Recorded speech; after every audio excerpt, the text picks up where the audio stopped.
Hey, good morning. How is everybody? Before I get started with this video, I just want to take the time to thank you for watching. Ask you to please like, subscribe, and share this video.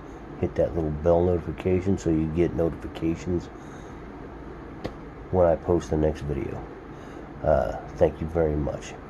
Now, today I just want to talk about mistakes. We have all made mistakes in our lives. Some big mistakes, some small mistakes. I've made some doozies. One that landed me in prison, but I don't consider that to be the biggest mistake of my life. I think the biggest mistake of my life would have been my ex-wife. Even though I did love her and I cared about her, when I first met her, that little light bulb went off over my head, telling me, hey, she's going to be a problem. And she was. She was a real piece of work. I'm not going to say any names, but I'm just going to tell you some of the things I went through with her. There's no way I can tell you everything I went through, so I'm just going to lay down some of the bigger issues that we had. First issue was just she didn't trust me. I could go out with one of my buddies to a baseball game, and she would call continually because, I was not where she could see me. And that was the whole reason. When I was living in San Francisco and we first started talking, she would call sometimes 50 times in a day. No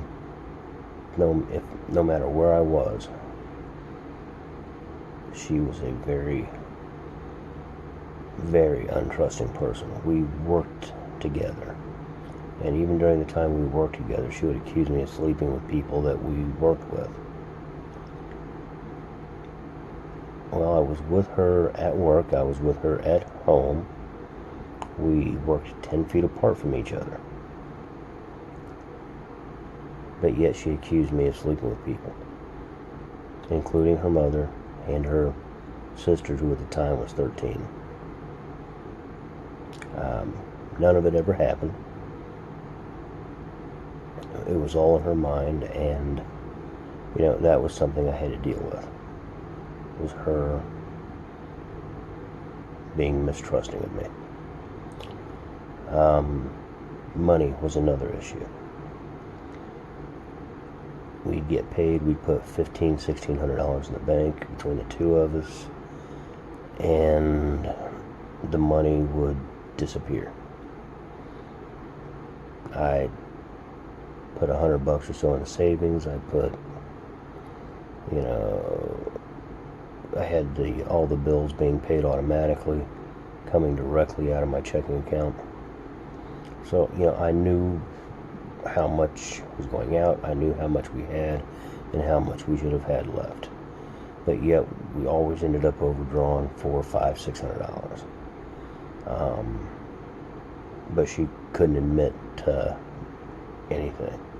But I would say there'd be $200 spent at fast food restaurants during that week. I'd say there would be a couple $100 at the casino spent. Just money blown that we didn't need to blow. We would go out and buy $150 worth of groceries, and then she would go out every day of the week plus eat at home. And that led to problem number 3, which was her weight. She got up over 400 pounds at one point while we were together. And of course that was my fault too, because apparently I was holding a gun to her head telling her to eat, which I wasn't.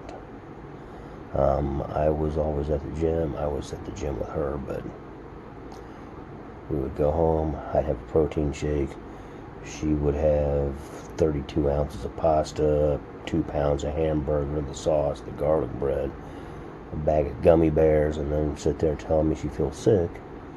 And then, later on that day, she would repeat that, and then we would go out for to eat later that night, and it was just nuts. I mean, she was uncomfortable being that heavy. She always felt people were looking at her.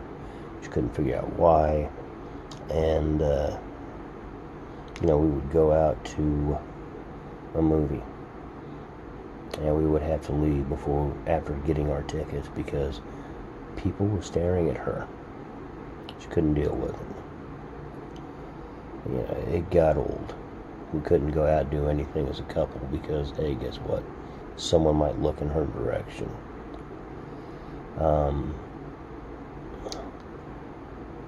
Another thing with her anger problems, I mean, there were times that I would wake up and she'd be standing over me with a butcher knife.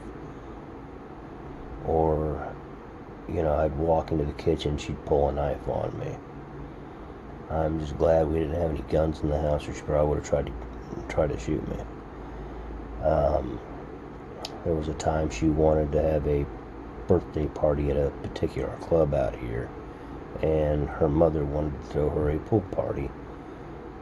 So on the Friday, her mother was throwing her the pool party, and then the next day everybody was planning on going to the club.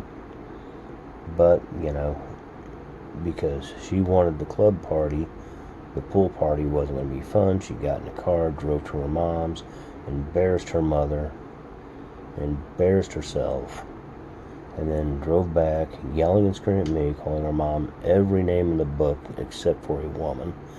And then the next day called her up asking for gifts, as if nothing had happened.